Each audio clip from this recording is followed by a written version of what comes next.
અહીંયા વાત કરીએ ભરતનાટ્યમ, કથકલી, કથક, મણિપુરી, સત્રિયા, કુચીપુડી, મોહિનીઅટ્ટમ અને ઓડિસી આ 8 શાસ્ત્રીય નૃત્ય છે। 8 શાસ્ત્રીય નૃત્યમાં ભરતનાટ્યમ તમિલનાડુની અંદર આવે છે, કથકલી મને કેરળની અંદર જોવા મળે, કથક મને ઉત્તર ભારત કહીએ આપણે, આમ તો ઉત્તર પ્રદેશ સિવાય રાજસ્થાનમાં જયપુર ઘરાના પણ આના માટે જાણીતું છે, તો ઉત્તર ભારત કહીએ આને। તો મણિપુરી એટલે મણિપુરની અંદર જોવા મળે, મણિપુરી ક્યાં જોવા મળે? મણિપુરની અંદર જોવા મળશે। મણિપુરી એટલે મણિપુરની અંદર જોવા મળે। સત્રિયા આસામમાં જોવા મળશે, સત્રિયા ક્યાં જોવા મળે? આસામની અંદર।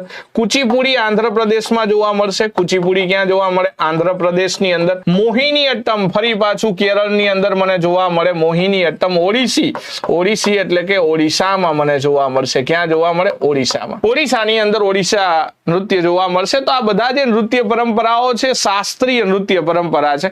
રાજ્યો ખાસ યાદ રાખીશું, ઘણી બધી વખત જોડકાની અંદર આ પ્રશ્ન આવેલો છે।